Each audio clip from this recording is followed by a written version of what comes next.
Yo, what's going on, Dragon Ballers? Welcome back to another video. You asked for it, you got it. Today we're going over 7 winners of the Set 9 ban list. You guys love the loser video so much. I got a lot of requests for the winner video, so we're gonna get into it. But if you guys are new here, make sure to subscribe, hit that bell so you don't miss a video. If you want to support the channel, lots of ways you can do that. Number 1, the Patreon down below. Number 2, the Crosswell TCG merch store. Number 3, if you want to buy any of these winner cards that I talk about in this video, make sure to use my link down below to either TCG Player or Beer Collectibles. And finally, guys, we want to see you at the Daily Mag Tournament of Power. If you want to play with any of these winner strategies from the ban list, you can play them at that tournament. It's going to be the biggest tournament of the year. That being said, let's hop right in. So probably the one that everyone expected right off the bat, we're talking about hand control first off. So the obvious reason that hand control is a winner from the Set 9 ban list is that Mercenary Tau is now finding its way to the ban list. It's really interesting because we haven't really seen a format where hand control has been dominant since like set 3-4 with Storm. So back when Storm was a thing, it was pretty clearly the best deck, but hand control, particularly Cell Chain hand control, could put up a pretty decent fight. So if Cell Chain were to go first in that matchup, Storm couldn't really kill you until turn 3 back then, especially when we got all the Sparking Negates, really helped out a lot with defense. So if Cell was to go first on turn 3, they could resolve their Cell Chain, and back then there were no counterplays, no real interactions, not even really cold Bloodlust depending on what build of Storm you played. But yeah, Cell could Cell Chain you on 3, and it was pretty much over for the Storm deck at that point. So hand control was making a big comeback in Set 9. One other thing I should mention, I guess, Slug was a pretty strong rogue deck a few formats ago, but we haven't seen a dominant hand control format in a pretty good while, and they're pushing it pretty hard in Set 9 with all the new green yellow successor stuff. I actually think that green yellow Cell is going to be a very good hand control deck with the successor stuff going into the new 9-drop Cell that says when you play it, you look at your opponent's hand, you rip 3 battle cards out of your choice. It's a triple strike, it's a huge beater, and I do have the image of the OG Cell Chain battle card here on the screen. I don't necessarily think it's going to be the most viable version of hand control. I'm actually going to do an entire video talking about how viable I think pure Cell Chain is going to be next set. But we'll talk more about that in that video. But what I do want to point out here is that you can actually evolve this Perfect Force Cell over any cell for 6 energy. We're seeing 6 drops and 5 drops have like a pretty solid standing in the format right now. I mean, the Piccolo Surge deck that just won was featuring the 7 drops of Masus. It was featuring 5-drop Gogeta that bounces 2 guys from the board and draws 2 cards.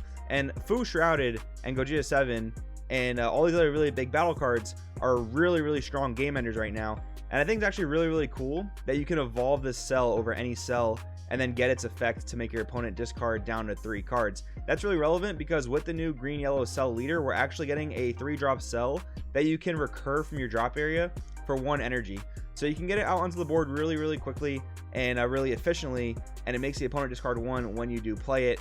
And then you could play any number of Perfect Force cells in your deck, and then you can go into it that way. So this card could even see play even if the rest of the OG Cell Chain doesn't. And the problem with the rest of the OG Cell Chain is the original 3-drop cell is still at 1 copy per deck. There are ways to get it. You can Foolish Burial it. I should say you can send it from your deck to the drop area. That's a Yu-Gi-Oh term, sorry. You can send it from your deck to the drop area with the new Dr. Gero super combo, and then you can add it back to your hand with Dr. Mew Weapon Surplus.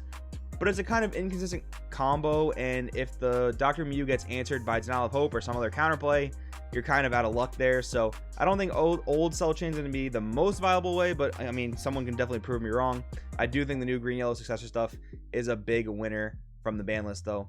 Next up, we're talking about blue red. So I was really excited for blue red as like an archetype and a theme coming out of Set 9 when it first got revealed, but I kind of had to face the harsh reality that this archetype was never going to be good unless TN Shinhan Returning Fire got banned.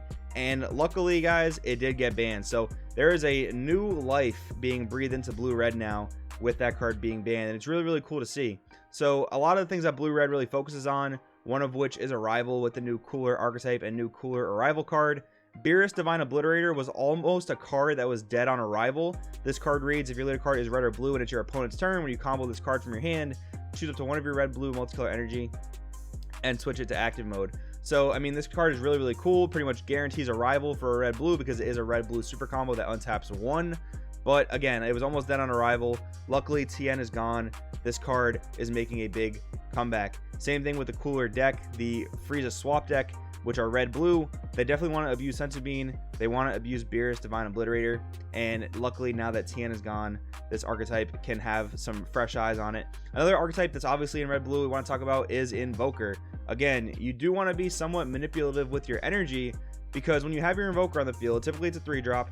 So if you're Awakening on turn 3, you might untap 1 or 2 energy depending what leader you're playing, and then that gives you, access to 1 to 2 extra cards depending on how much energy you untapped. But of course, you want to be able to use Senzu Bean, get more energy back up while giving your leader the bean, so you can be a little bit defensive. But obviously, Tien Shinhan Returning Fire stops that strategy right in its tracks. So it's amazing that Tien is gone. These strategies are able to be played. I'm really excited, especially myself, to mess around with Cooler. Next up, Android 21. If you guys follow the Patreon specifically, I posted a really cool Android 21. It's a very unconventional deck list, so you guys might want to check that out down below in the description.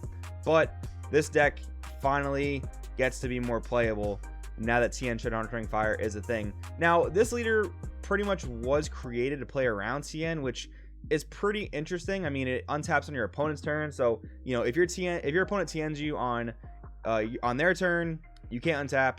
It goes to your next turn, you still can't untap, but the following turn, when this thing will trigger to untap its energy, it does play around the Tien. But if you guys tap too much energy and if they catch you with only 1 to 2 energy up and they Tien you, well, your Dimension Magic's pretty much dead, your Senzu Beans are pretty much dead, any of your other untapping plays are pretty much dead. So Android 21, I definitely think, can see a lot more revisitation now that Tien Shinhan Returning Fire is on the ban list.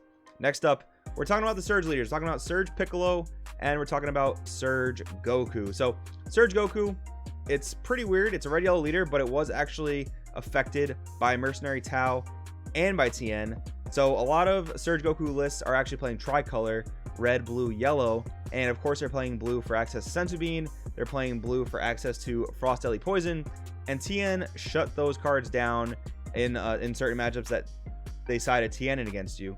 So not having to worry about that anymore. Again, one of the problems with multicolor leaders is, a lot of people put this argument out there, is that if you're going to get both colors, you should be able to receive the negative effects of all those colored silver bullets. Well, that's not really a problem anymore, because Tao is gone and because Tien is gone. So you can go back to playing tricolor Surge Goku. It wasn't really too affected by Tien anyway. I mean, it was still winning events and whatnot, but I mean, it's just one less thing you got to worry about. So that's pretty awesome. Also, we're talking about Surge Piccolo. This leader is probably way more affected by Tien because Shocking Death Ball isn't super great in the format right now. There's not too many 2-drops or less you want to be sniping off. So these decks were playing Dimension Magic at 4. And of course, Dimension Magic is an insanely defensive card, allows you to use your 10k combos so they don't sit dead in your hand. But when you do get Tien at that 1 energy, it's pretty much a ticket to death, right? So you're pretty much going to die. You're dead in the water when that happens. But luckily, again, Tien is gone. But interestingly enough, both these leaders do still have to deal with Haru Haru. Not the craziest card in the world, at least in this day and age. I mean, both these leaders have counter plays that pretty much kill Haru Haru and prevent it from untapping. So it's almost dangerous to play Haru Haru into these decks, but definitely not having to worry about Tien for the 1 energy and shutting off all your untapping is really good. Next up, we're talking about counter plays like Denial of Hope, Preemptive Strike, things like that. So there was actually a really weird ruling that arose at PPG Orlando that really heavily impacted these cards. So with a card like Mercenary Tao, if your opponent has Mercenary Tao on the board and you Denial of Hope your opponent, what happens is it actually counts as you discarding a card from the hand, because the card you're counterplaying using the Denial of Hope on has not actually yet hit the board. It's still technically in the hand being revealed. So when you Denial of Hope that card, it goes to the drop area from the hand and your opponent actually gets to trigger Mercenary Tao. That's probably the #1 reason why they banned Mercenary Tao for that interaction. I don't necessarily think that having Tao as a silver bullet to hand control was the worst, because it was very answerable, especially in green where most of hand control exists. But this interaction, I think, was probably unintended by Bandai, and they didn't really want it to be a thing, especially now with Surge leaders being all these different colors. You can play Tao against red leaders, you can play Tao against blue leaders, and that was just kind of a whole mess. So luckily for counterplays like Denial of Hope and Preemptive Strike and Hidden Potential, that is a good hit to see on the ban list. And next up, guys, we're talking about pretty much red staples. So these were more cards that Mercenary Tao hit. Now these are some of the most powerful cards in red: Broly, Crown of Retribution, and Topo Righteous Aid. But these cards were actually hit by Mercenary Tau. So Broly Crown of Retribution lets you look at your opponent's hand and take a 20k or less battle card and place it in the drop area. Topo says if your opponent wants to attack for the rest of the turn after you play it, they have to discard 2 cards. So basically, if your opponent has Tau on the board, Broly Crown of Retribution is pretty much dead. I mean, you can still play it, and you can still look at their hand and choose 0 battle cards to rip, but that's not always going to be worth it. What happens with the Topo is your opponent would basically attack, wait for you to Topo, then they would play Tau for 1 because you're probably playing Surge Goku and he's yellow, and then they will attack with another threat. They'll discard 2, but you'll warp 3, and you already lost 1 card from the Topo, so you would actually lose 4 cards while your opponent's only losing 2 cards. So they would actually benefit much more in that exchange, and it basically prevented you from Topoing for the rest of the game. So seeing Tau on the ban list is a really big plus for these cards. And guys, that's pretty much going to wrap up what I wanted to talk about today for the 7 winners of the Set 9 ban list. Definitely let me know in the comments below what you think. Any other winners you guys can think of from the ban list, let me know. Thanks for watching. I'll see you next time.